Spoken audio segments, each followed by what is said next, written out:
बजारले छुटाएर लाँदैन क्या। बजार बढ्नु भनेको त तिमी हाम्रो सम्पत्ति बढेर बजार माथि जानु हो त। फस्ने भनेको चाहिँ बजार जब बियरिसमा आउँछ तब मान्छे फस्न थाल्छ क्या। जस्तै अस्ति 1632 पुगेको थियो नि लकडाउन अगाडि, कोरोना भाइरस आउनुभन्दा अगाडि है। त्यो बेलामा जसले किनेको थियो 1632 मा तिनीहरू त धेरै नाफामा गइसके नि। बैंकिङ सेक्टर मात्रै त्यस्तो सेक्टर बाँकी रह्यो कि त्यो बेलामा किन्ने पनि घाटामा छन् क्या। अब चाहिँ बैंकिङको पालो आउन सक्छ भन्ने एउटा अन्दाज गर्न सकिन्छ। एभरेज हेर पालो आउन सक्छ हैन, आउनु नै पर्छ। बैंकिङ नबढिकन त बजार 1800 भन्ने पोइन्ट गर्दैन। हो त। यो चाहिँ एनसीसी हैन त्यस्तो हुन्छ। अब यो सानो प्राइस बढ्यो हो। हजुर हजुर। एनसीसी एनएमई सँग मर्ज हुने भएकोले प्राइस बढेको के हो त यसको एनसीसी को? त्यो त अब डिसिजन आइसकेको छैन। डिसिजन आएपछि त्यो बढ्छ पनि हैन। तर डिसिजन आउन सक्ने चान्स चाहिँ चुआउट भएको हुन सक्छ के, इनसाइडर ट्रेडिङ भएको चाहिँ हुन सक्छ। तर त्यो नै हो भन्ने हुँदैन के। मर्ज भएको चाहिँ राम्रो हो। एनसीसी एनएमबी सँग मर्ज भएको राम्रो, अझै नबिल सँग मर्ज भएको राम्रो हो हैन। अब बोर्ड अफ डाइरेक्टर को थ्रुमा चाहिँ अब सीईओ हरुको थ्रुमा इनसाइडर ट्रेडिङ भएर स्योर मर्जर हुन्छ भनेर खेलाडीले कर्नेलिङ पनि गरे हुन सक्छ हैन। तर मर्जको नाममा हल्ला पिटाएर भोलि 250 मा बेचेर पम्प एन्ड डम्प पनि हुन सक्छ के। मर्ज हुँदाखेरि चाहिँ प्राइसले कसरी असर गर्छ त?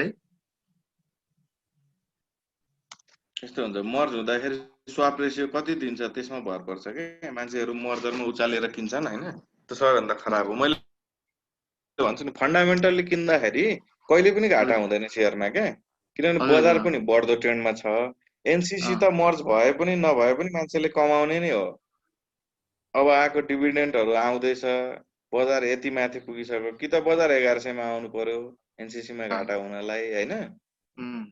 एनसीसी लाई मात्रै भन्दिनँ म। जस्तै एनसीसी त 58 नम्बरले अलिकति बढाएको शेयर भएर अघि मैले एक्जाम्पल दिएको कहाँ किन्ने कहाँ बेच्ने भनेर। अहिले बैंकिङ सेक्टरमा जुनसुकै बैंकमा सिभिल बैंक छ नि केही खुवाउँदैन है।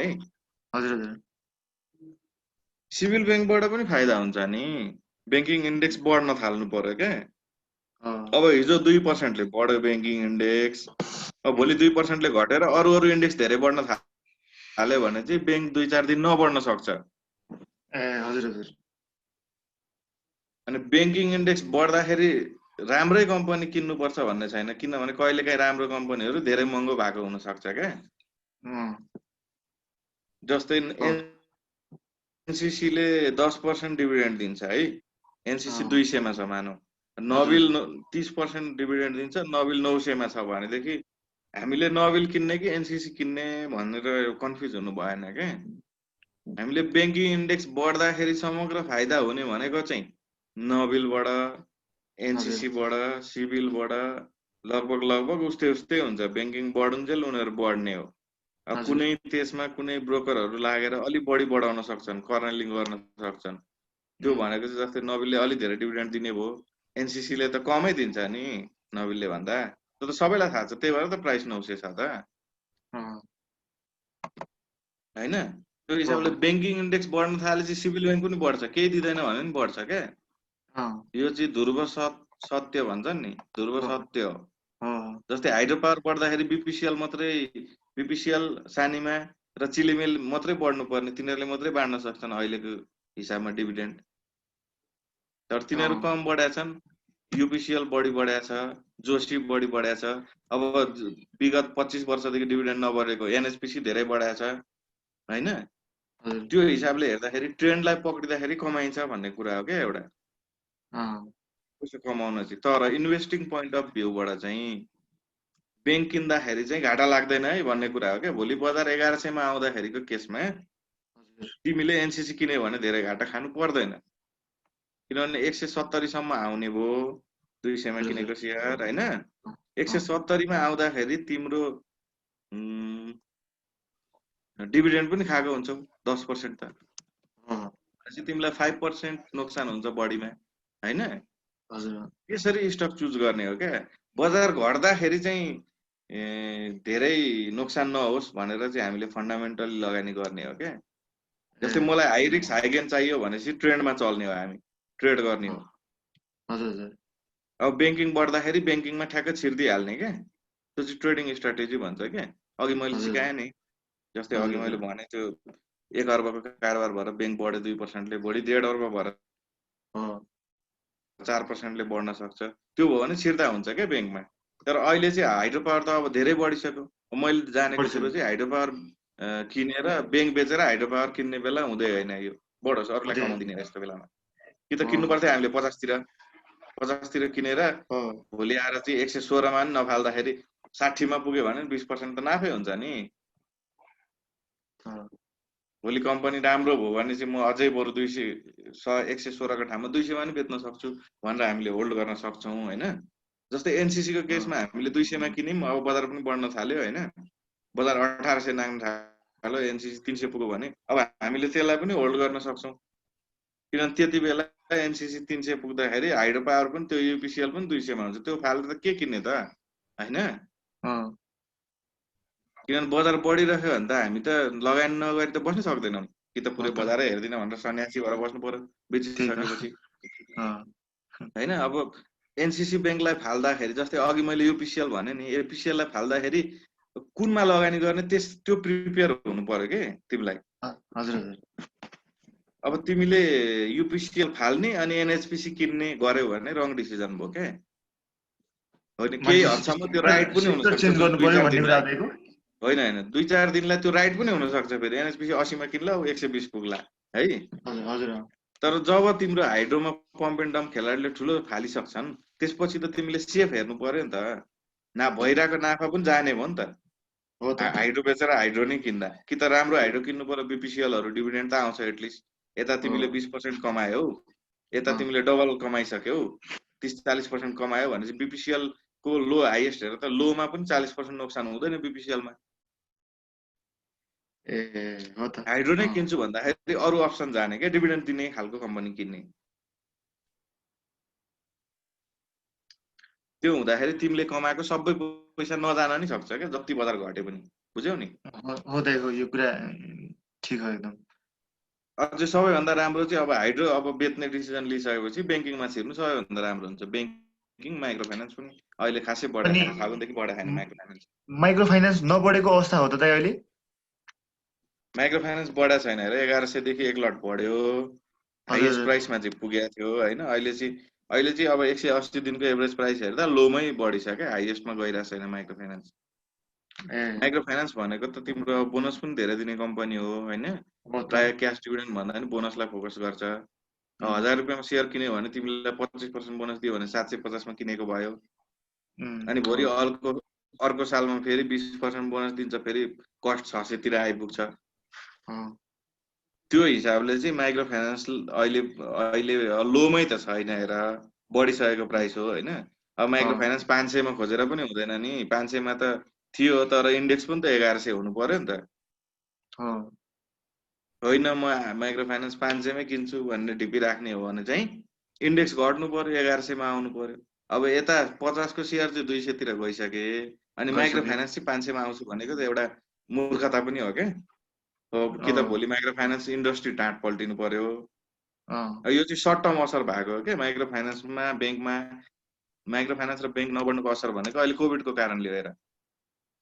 त्यसले कसरी असर गर्यो भन्दाखेरि तिम्रो अहिले ब्याज उठिरहेछ त ब्याङ्कहरुको? छैन। ब्याङ्क र माइक्रो फाइनान्सको दुवैको ब्याज उठेको छैन लकडाउन भएर है। फर्स्ट क्वार्टर लोन पनि प्रोभिजन धेरै भएर कम गयो, लोन पनि प्रोभिजन फर पोसिबल लस धेरै भएको छ ब्याङ्क र हाइड्रो पावर, ब्याङ्क र माइक्रो फाइनान्सको है। अनि हाइड्रो पावर र इन्स्योरेन्स मान्छेको रोजाइमा पर्नुको कारण, खेलाडीको रोजाइमा पर्नुको कारण के हो? एक त सस्तो भयो हाइड्रो पावर, अनि एक त तिम्रो ब्याङ्कको अहिले कोभिडको कारणले नयाँ लोन गइरहेको छैन, त्यो हिसाबले लिक्विडिटी हाई भएको छ। ब्याज दर तिम्रो 12% बाट 7% मा छ। अब हिजोको दिनमा 13% मा जसले लोन ल्याएको थियो हाइड्रो पावरमा हैन, त्यो लोन त अहिले 7-8% होला नि त, 9% होला नि त, 3% त इन्ट्रेस्ट सेभिङै भयो नि। एक त तिम्रो प्रोडक्सन पनि हुने बेला भयो हाइड्रो पावर, एक त ब्याज पनि घट्यो भनेपछि हाइड्रो पावर त यसै बुलाउने भने उता इन्ट्रेस्ट एक्सपेन्स सेभिङले नै घट्यो, तिम्रो EPS उता बढ्छ इन्ट्रेस्ट नि। एक्सपेन्स घट्यो अनि यताबाट इन्कम जेनेरेट गर्न थाल्यो। इन्कम जेनेरेट गर्न थालेको छैन तर गर्छ नि त केही समयपछि। त्यही हो। गर्नेको त बढिसक्यो जस्तै एकेपिएल भन्ने र तिमीले अब जोशी र एकेपिएल लाई तुलना गर्दाखेरि एकेपिएल चाहिँ पम्प एन्ड डम्प नहुन सक्छ क्या। अरुण कावेली भन्ने पनि 110 को सेयर 210 पुगिसक्यो तर त्यो चाहिँ प्रोडक्सन भएर पुग्या हो क्या। तिमीले एकेएल किने भए चाहिँ होल्ड गर्न सक्थ्यौ क्या फाइनान्शियल रिपोर्ट हेर्ने। जस्तै हिजो अस्ति 1 रुपियाँ EPS थियो अहिले 6-7 रुपियाँ भयो। अब अर्को क्वार्टरमा तिम्रो 15-20 रुपियाँ भयो भने त त्यो 200 मुनि आउँदैन फेरि त्यस्तो हुन्छ क्या। त्यो फन्डामेन्टल्ली पनि तिमीले हेर्नु पर्यो क्या।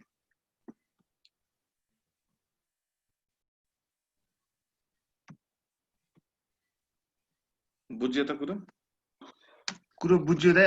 अनि यो फाइनान्स सेक्टर छ नि जस्तो यिनीहरूको पनि प्राइस एकदम कम छ, इनिसियल इन्भेस्टरहरूलाई अट्र्याक्टिभ देखिन्छ नि त दाइ यो पनि हाइड्रो जस्तै। हो EPS राम्रो भएको फाइनान्स कम्पनी। मैले अब हिजो भर्खर त्यो एउटा हाइड्रो बेचेर मैले फाइनान्स कम्पनी किनेको थिएँ GRDBL भन्ने। ए हजुर थर्सडे किनेको मैले GRDBL भन्ने मैले थर्सडे तिम्रो ग्रीन डेभलपमेन्ट बैंक ठ्याक्कै एउटा हाइड्रो बेचेँ। यो यही किने अब मैले चाहिँ अब यो अलि सस्तो लागेर किने हो। यस्तो त किन्दै हाल्नुपर्छ नि त किनभने यो 50 को हाइड्रो 100 पुगिसक्यो। यो त कमसेकम राम्रो छ नि 50 को हाइड्रो भन्दा। बुक भ्यालु हेर हो त EPS हेर रिजर्भै हेर हैन। रिजर्भ चाहिँ हेर्नुपर्छ है। हजुर सबैभन्दा ठुलो कुरो यहाँ EPS ले झुकाउँछ नि रे। जस्तै के रे समृद्धि फाइनान्स भन्नेको EPS 16-17 देखाइरहेको थियो क्या अस्ति। हजुर तर त्यो चाहिँ मान्छेले EPS धेरै भयो भनेर किनिरहेको थिए तर त्यसको बुक भ्यालु चाहिँ 90 मात्रै छ क्या। किनभने त्यसको रिजर्भ नेगेटिभ तर पनि मान्छेले कमाए क्या। किनभने त्यो EPS मात्रै हेर्ने मान्छे पनि छन् नि भित्र रिजर्भ हेर्न नआउने बजारमा। सबै चाहिँ CA फिल्डको मान्छे कमर्स फिल्डको मान्छे मात्रै छ त बजारमा छैन। नयाँ मान्छेले चाहिँ एनालाइसिस गरेर चाहिँ EPS मात्रै हेर्दिन्छ तर ऊ लकीली कहिलेकाहीँ कमाइदिन्छ क्या। उसले रिजर्भ नेगेटिभ भए पनि उसले कमाइदिन्छ किनभने खेलाडीले खेल्न सक्छन्। त्यस्ता मान्छेको लागि पनि बढाइदिन्छन्। तर हामीले चाहिँ अब त्यस्तो कम्पनी तल किन्दा चाहिँ कुनै नोक्सान हुँदैन हैन।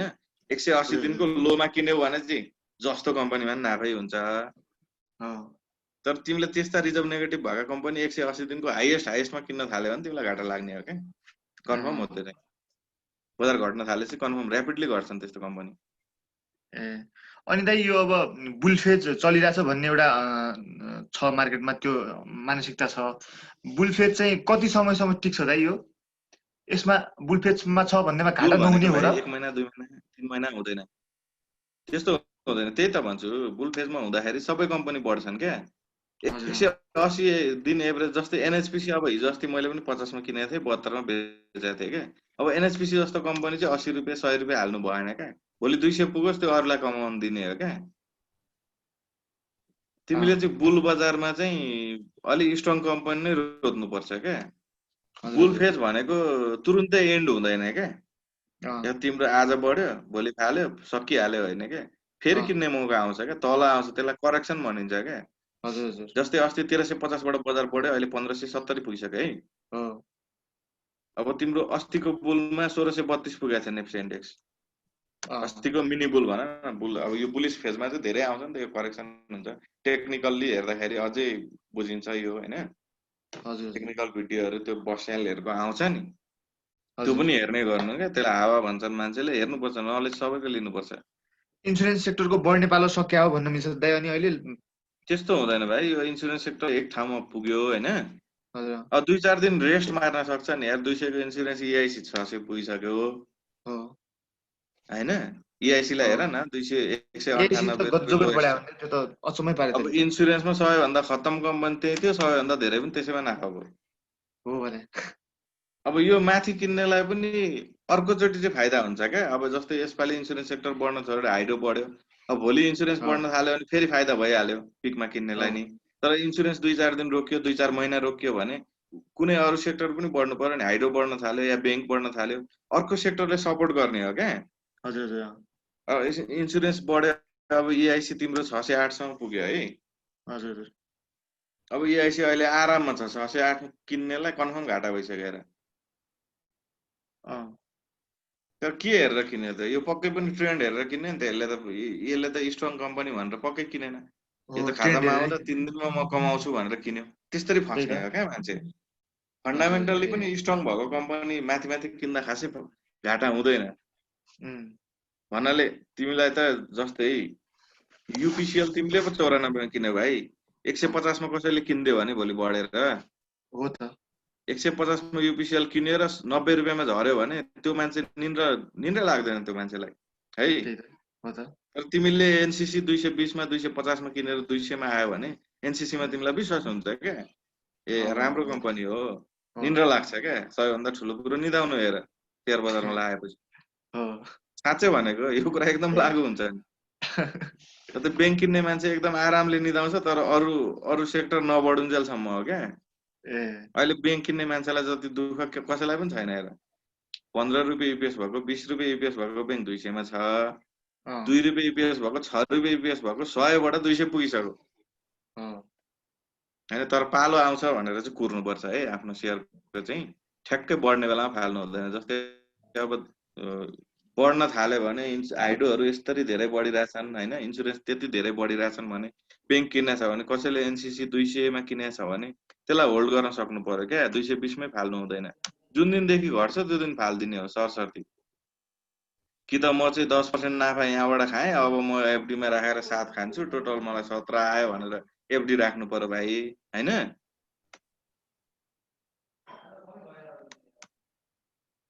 हेलो अनि दाइ अब यो इन्सुरेन्स सेक्टर बढ्यो, आफ्नो देखायो, अब बैंकिङ सेक्टर बढ्दाखेरि इन्सुरेन्सकै तालमा बढ्ला जस्तो भन्ने एक्सपेक्ट गर्न सकिन्छ त? त्यस्तो हुँदैन। इन्सुरेन्स भनेको अलिकति खेलाउने सेयर हो, कम पुँजी पनि छ बैंकको हिसाबले हैन। तर माइक्रो फाइनान्स सेक्टर चाहिँ त्यसरी बढ्न सक्छन्। सप्लाई कम भएको सेक्टर चाहिँ त्यसरी बढ्छन् के। हाइड्रो पनि सप्लाई कम हो हैन, त्यही भएर त्यसरी बढ्यो। भनेपछि दाइ हजुरको माइक्रो यो फाइनान्स सेक्टर चाहिँ त्यसरी बढ्न सक्छ। ट्रेडिङ गर्नलाई चाहिँ बैंकिङ सेक्टर खासै सर्ट टर्ममा चाहिँ खासै रिटर्न दिन्न भन्न मिल्यो त? मैले भने त बैंकिङको ट्रेड गर्दाखेरि चाहिँ त्यो अघि मैले सिकाएन अगाडि, लङ टर्म इन्भेस्टिङमा चाहिँ ढुक्क भएर बस्न सकिने भयो, घटे पनि जे भए पनि। सर्ट हैन टर्ममा चाहिँ बजार बढ्दाखेरि त जुन पनि लङ टर्ममै भयो क्या। फाल्दाखेरि घाटा लागिहाल्छ हेर। तिमी UPCL फाल, भोलि घाटा लाग्न सक्छ बजार बढ्न थाल्यो भने। बजार 1800 कट्यो भने कुनै पनि शेयर 200 मुनि नहुन सक्छ। 2 वर्षसम्म 200 मुनि नआएपछि त नयाँ इन्भेस्टर त फस्ने भएर। बुलिस तिम्रो 2 महिनामा गएर सकिने हैन नि। बुलिस भनेको त 1.5 वर्ष 2 वर्षसम्म आउँछ भाइ। किन 2 महिनामा तिम्रो यतिका 20 खर्बको बजार खेलाडीले पनि फाल्न सक्दैनौ, हामीले पनि फालेर सक्दैनौ। 2 महिनै बढ्यो भने फालेको त बुझिहालिन्छ नि। त्यही भएर 2 वर्षसम्म माथि बस्छ क्या शेयर प्राइस बुलिस बजारमा चाहिँ। तर अब यो अहिले तिम्रो 1360 बाट बढो बजार, मानौ 1800 भन्दा तलै क्लोज भयो, 1700 बाट बजार फर्कियो भनेको केसमा चाहिँ तिम्रो करेक्सन भनिन्छ क्या त्यसलाई। 1350 भन्दा तल आयो भने बियरिस आउन सक्छ। तर बजार 1700 पुगेर फेरि 1500 मै बस्यो भने फेरि त्यो 17 मा किन्ने मान्छे पनि प्रफिटमा जान्छ। त्यो चाहिँ बजारको नेचर हो। अलिकति कुर्नुपर्छ, उसले घट्या बेलामा एभरेजिङ गर्नुपर्छ हैन।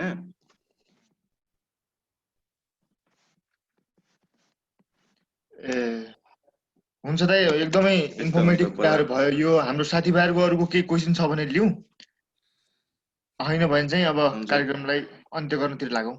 यो रसुवा गढी लसमा हुँदा हुँदा पनि किन यसको प्राइस नै बढिरहेछ?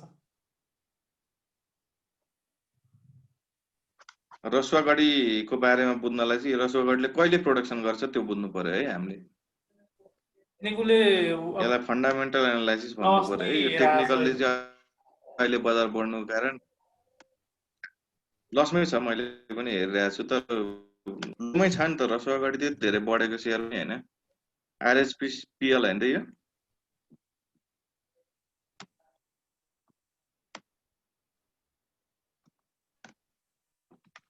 यसको हेरौँ है एकचोटि। मैले पनि सरसर्ती हेरिहाल्छु।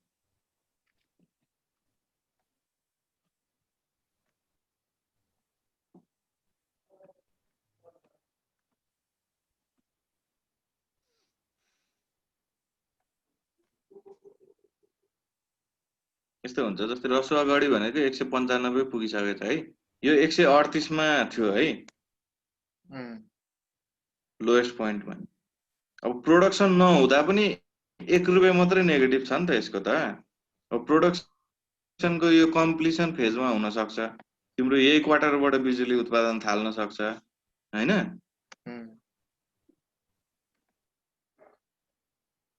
भोलि प्रोडक्सन भयो भने त यो इपिएस त 10 बाट एकैचोटि ठुलो प्रोजेक्ट हो नि त, यो त सानसानो प्रोजेक्ट होइन।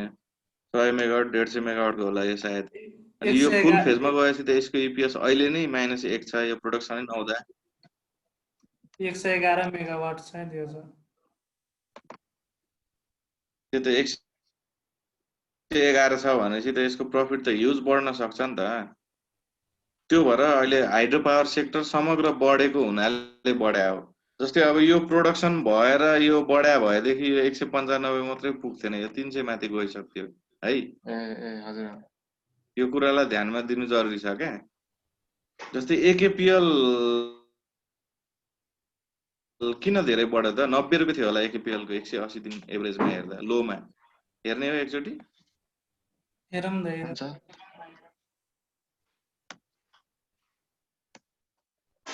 एकेपीएल लाई हेरौँ ल हामी।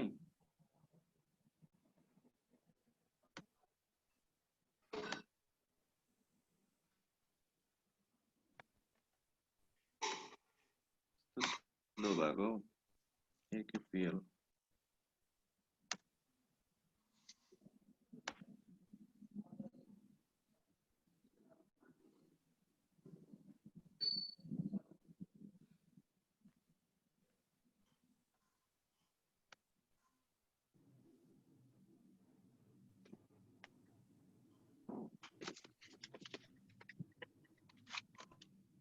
यो 106 बाट 204 देखाइरहेको रहेछ है, 180 दिन एभरेज भनेपछि लगभग डबल भनौँ यसलाई है।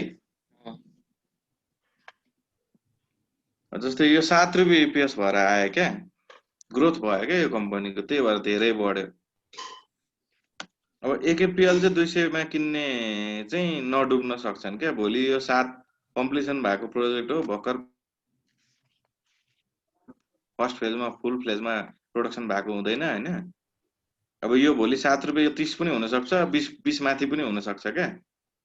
अब यो एकेपीएल 200 मा किन्ने मान्छेलाई चाहिँ 20 रुपैयाँ भन्दा बढी इपिएस आइदियो भने अर्को क्वार्टरमा त्यो सेफ भयो क्या। अर्को साल अब अर्को लटको हाइड्रो बढाइमा 200 बाट बढ्न थाल्ने भयो, या अब घट्दाखेरि पनि 106 मा नआउला क्या, 170 सम्म मात्रै बस्ला। समग्र इन्डेक्स घट्दाखेरि त घट्ने नै भयो, जति राम्रो कम्पनी भयो नि घट्छ क्या, किन डबल भइसक्यो। तर 106 मा आउँदैन भन्ने कुरा हो क्या। किनभने 180 दिन एभरेजै 129 छ। अब यो बुक भ्यालु पनि बढ्दै जान्छ नि त। जस्तै यहाँ बुक भ्यालु कहाँ गयो? बुक भ्यालु अहिले 106 छ नि त, यो नेगेटिभ रिजर्भ भएर होला हैन। अब यो प्रोडक्सन हुँदै गएपछि 1 वर्षपछि यसको बुक भ्यालु नै 200 भइदिन्छ क्या, इपिएसहरु बढेपछि। भनेपछि यो चाहिँ 200 मा किन्ने मान्छेलाई घाटा नलाग्न सक्छ। तर रसुवा गढी 1 वर्षभित्रमा कम्प्लिट भएन भने त्यो 200 मा किन्ने मान्छेलाई घाटा लाग्छ। त्यो हो क्या, प्रगति पनि हेर्नु पर्यो क्या। कम्पनी एउटा ट्रेन्डमा पनि जान्छ, हाइड्रो पावर बढ्दाखेरि समग्र हाइड्रो बढ्ने एक ठाउँमा छ है।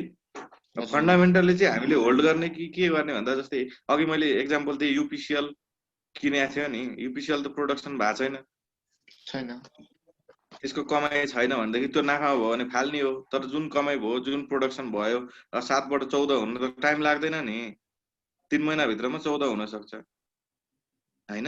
त्यो हिसाबले यस्तो कम्पनी चाहिँ होल्ड गर्ने हो। जस्तै 106 मा किन्ने छ भने 200 मा नफाल्ने, किनभने भोलि 400 पनि पुग्न सक्छ नि फुल फेजमा गयो भने।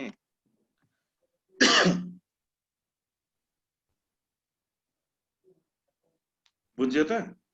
बुझ्यो दाइ, बुझ्यो एकदम। रसुवा गढीको केसमा चाहिँ अब त्यो प्रोडक्सनमा गयो 1 वर्षभित्रमा इपिएस 20 निकाल्यो भने त्यो 200 मा पाउँदैन, त्यो त बढ्न पनि बाँकी छ, थोरै बढाएको छ। त्यो 76 मै 4-5 प्रोडक्सन आउने चाहिँ कुरा थियो, आउन चाहिँ आएन लेसम्म। यो त अप्परको पनि पोर्सालै कम्प्लिट हुने कुरा थियो, आएन नि त। त्यही भएर बरु अलिक महँगोमै किन्ने। जस्तै एकेपीएल हिजो अस्ति प्रोडक्सन इपिएस आउँदाखेरि पहिला नेगेटिभ इपिएस थियो होला, 1 रुपैयाँ 2 रुपैयाँ इपिएस थियो होला हैन। यो 7 रुपैयाँ इपिएस आउँदा यो 130 मा पनि थियो क्या, खासै बढा थिएन, 116 मा पनि थियो। ₹7 आउँदाखेरि फर्स्ट क्वार्टर रिपोर्टसम्म त्यो बेलामा चाहिँ किनिसक्नु पर्थ्यो क्या किन्नेले। अब अहिले आएर चाहिँ धेरै महँगो भइसक्यो। अन्त हाम्रो यो बुल फेजको स्ट्राटेजी के अनि बेरिस फेजको स्ट्राटेजी के राख्ने ट्रेडरको भ्यूबाट?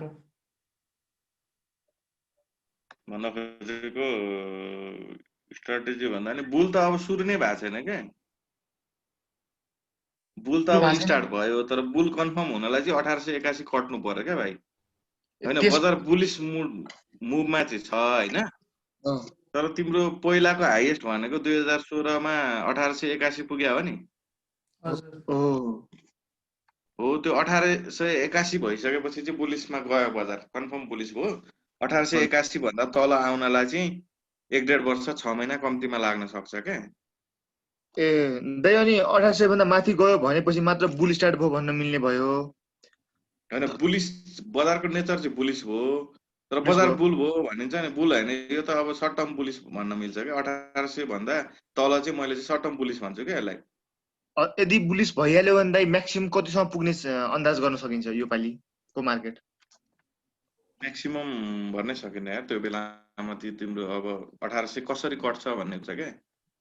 लगभग अन्दाजी भन्न अब हाइड्रो पावरले प्रगति गर्दै गयो, बैंकले कमाई बढाउँदै गयो भने 1800 बाट पहिलो चरणमा 2200 पुग्ला, फेरि बस्ला हैन, फेरि 2600 पुग्ला, त्यसैगरी बढ्ने हो क्या बल चाहिँ। कम्पनीको उ पनि हुन्छ क्या, कम्पनीले प्रोभाइड गर्ने डिभिडेन्ड अनि इन्ट्रेस्ट रेट हुन्छ नि, बैंकको इन्ट्रेस्ट रेटसँग पनि कम्पेयर गर्नुपर्छ क्या त्यो बेलामा। यति नै भन्न सकिँदैन। जस्तै अब बजारका ठुला हस्तीहरूको कुरा सुन्नु पर्यो। निर्मल प्रधानले त 1100 मा बजार हुँदा अब बजार 3600 पुग्छ भनेको थियो। त्यस्तो एक्सपिरियन्स पनि लिनु पर्यो, 1100 मा छिर्नु पर्यो नि त। उसले 36 भन्यो भनेर अहिले 18 मा छिर्यो भने त मुर्गा पनि बन्न सकिन्छ नि।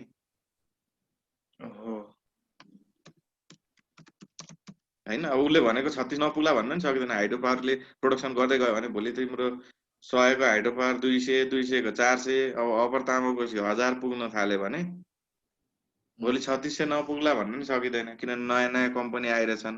एनआरआईसी भन्ने आयो, भोलि एनसेल आउला हैन, यिनीहरूले नि इन्डेक्स बढाउने हो। इन्डेक्स त आफ्नो गतिमा बढ्ने हो क्या बुलिसमा। 1800 माथि आफ्नो गतिमा जहाँसुकै पुग्योस्, तर तिमीले त्यो बेला 1881 माथि चाहिँ फन्डामेन्टली हेर्नै पर्छ बजारको। भोलि बजार घट्यो भने तिमीलाई धान्छ कि धान्दैन त?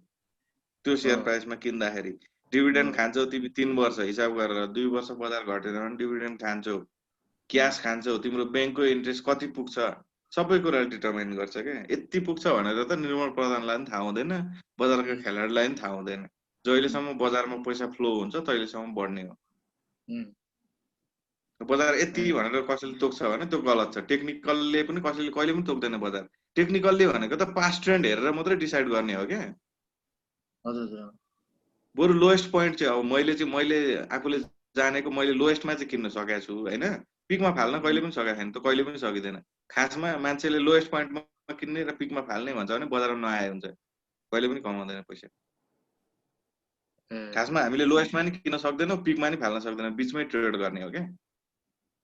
कहिलेकाहीँ लक बजार हेरेर 20 वर्ष मैले बजारमा स्पेन्ड गरेँ, बजार इन्डेक्स 20 वर्षसम्म हेरेँ भने कहिलेकाहीँ लकिली मैले लोएस्टमा किनेर हाइएस्टमा फाल्न सक्थेँ। जस्तै युपिसिएलको केसमा मैले तिम्रो 72 मा किने, लोएस्टमै किने, 101 मा फालेँ नि त, हाइएस्टमा त फालिन भाइ। हाइएस्ट त 118 छ, भोलि 127 पुग्ला। त्यो त कसैलाई पनि थाहा हुँदैन क्या। म जति बजारमा घुलघुल भए पनि थाहै हुँदैन हाइएस्ट कति हो भनेर। तर कहिलेकाहीँ लकिली पर्न सक्छ। त्यो चाहिँ अब हामीले त्यो बाइङ सेलिङ हेर्छौँ, 58 को शेयर कर्नेलिङ हेर्छौँ हैन। हो त्यो हिसाबले चाहिँ कहिलेकाहीँ लकिली खेलाडी भन्दा नि माथि फाल्न सकिन्छ नि हामीले। उनीहरूले 20-30 हजार किता फाल्छन्, हामीले 200-400 किता फाल्दाखेरि हाम्रो बढीमा जान सक्छ हैन। त्यो भन्दा नि ठुलो कुरा हुन्छ क्या भाइ बजारमा छिरिसकेपछि। कहिलेकाहीँ बजारमा उतार चढाव हुन्छ, घाटा पनि सहनु पर्छ सेकेन्डरी बजारमा, तर तिमी टिक्न सक्नु पर्यो क्या। टिक्न सक्ने भन्ने कुरा तिमी फन्डामेन्टली कम्पनीलाई स्टडी गर्नै पर्छ। ट्रेन्डमा तिमी लाग्यो भने अहिले तिमीले युपिसिएल किन्यौ 118 मा बेच्छौ, भोलि हाइड्रो फेरि बढ्छ, भोलि युपिसिएलले 10 रुपैयाँ कमाउँछ, 200 मा किन्छौ, 300 मा बेच्छौ, अनि 300 मा किन्छौ, 400 मा बेच्छौ हैन। अनि त्यो अझै बढ्न थाल्यो भने 600 पुग्यो भने 600 मा किन्छौ अनि एकैचोटि सबै गुमाउँछौ। ट्रेडर नयाँ ट्रेडरले चाहिँ त्यसरी गुमाउँछ क्या। इन्भेस्टरले त गुमाउँदैन। हेर 90 रुपियाँमा किनेको सेयर भोलि 600 मा भयो भने घट्न थाल्यो भने तिमीले 400 तिर फाल्यो भने बचिहाल्यौ तिमी। हुन त कमायो पिकमा नै फालेनौ भन्ने कुरा हुन्छ।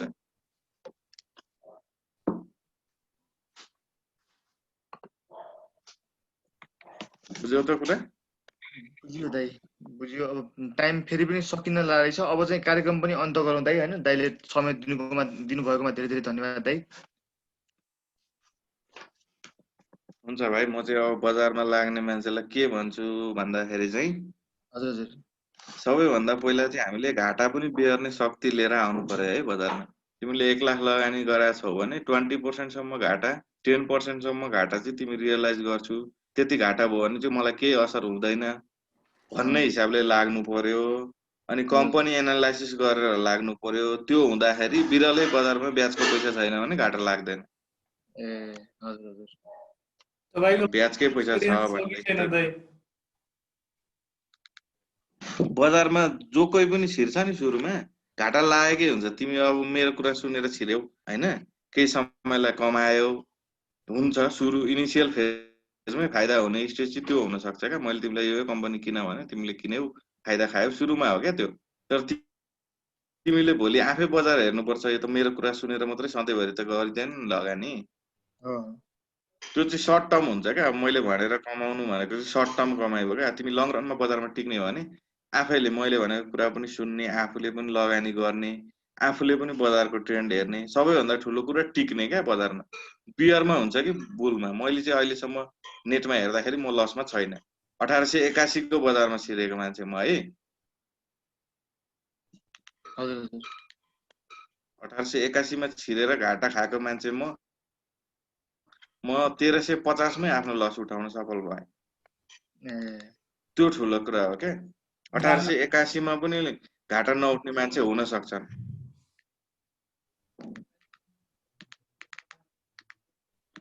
हो दाइ।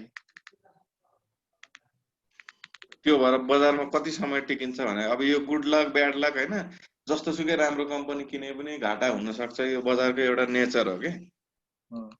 बजार भनेको बढ्छ घट्छ, किन्ने बित्तिकै बढ्छ भन्ने होइन के। खातामा आउने बित्तिकै हामीलाई नाफा भयो भएन भनेर निराश हुनु हुँदैन। राम्रो कम्पनी किन्ने हैन, डिभिडेन्ड हिस्ट्री हेर्ने, त्यसको क्वार्टरली रिपोर्ट हेर्ने, र त्यो घट्यो भने, राम्रो कम्पनी घट्यो भने एकदमै एभरेजिङ गर्ने सबैभन्दा ठुलो कुरो। यो ह्युज डिभिडेन्ड भोल्युममा किन्दिने के। आउने समयमा को कारणले त बढ्यो हैन नि मार्केट दाइ? होइन होइन, अहिले बजारको एकदम बुलिस नेचर भएर बढ्यो। यो एकदम झुकिनु जरुरी छैन। डिभिडेन्ड कसैले पनि घोषणा गरे छैन हैन। डिभिडेन्ड घोषणा हुने टाइम भएर बढेको बजार होइन, अहिले बुलिस नेचर भएर बढ्यो हो मेरो बुझाइमा चाहिँ। दाइ हामीसँग टाइम एक मिनेट मात्र बाँकी छ दाइ हैन। के गर्ने अब? रिजोइन गरौँ त? केही क्वेसनहरु बाँकी छ साथीहरुको? अब अर्कोचोटि गरौँ होला भाइ। म पनि अर्कोचोटि गरौँ है दाइ? हुन्छ अर्कोचोटि गरौँ न। लगानी गर्दै गर, सेकेन्डरीमा छिर्दै गर हैन। मैले सजेसन दिइहाल्छु नि। त्यही त।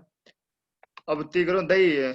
लास्टमा अझ पनि थ्यांक यू दाइ टाइम दिनु भएकोमा हैन। अझ पनि प्रोग्राम केही गर्न खोजियो भने दाइलाई फेरि पनि सम्झिन्छ हामी हैन। ल हुन्छ हुन्छ। एकदम टाइम चाहिँ इफेक्टिभ हुनु पर्यो। मेरो इफेक्टिभ भयो कि भएन यसो कमेन्ट गर है। स्योर दाइ। यो युट्युबमा पनि हालिन्छ, त्यहाँ पनि साथीहरु हेर्छन्। यहाँ पार्टिसिपेट नहुने साथीहरु।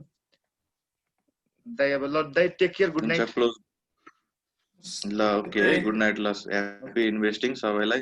राम्रोसँग कमाम है सबैले। ल दाइ ल। त्यो तपाईले भने चाहिँ उ मन पर्यो। नामै त शेयर मार्केट हैन दाइ। कहिले तपाईले कमाउने, कहिले मैले कमाउने भने शेयर गरेर कमाउने।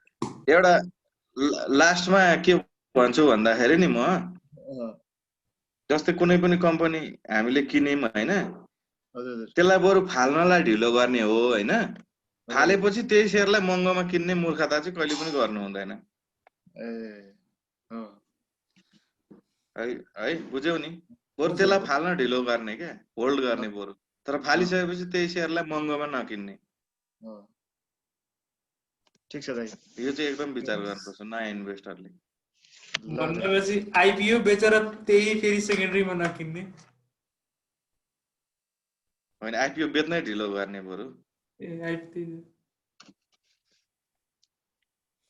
बढ्न दिने के बढ्दाखेरि बजारलाई अलि माथि जान दिने घट्न थालेपछि बेच्ने बरु तर अलि नाफा खाएर बेच्ने अनि त्यसको डबल भएर किन्ने त्यस्तो होइन गर्नु हुँदैन बजारमा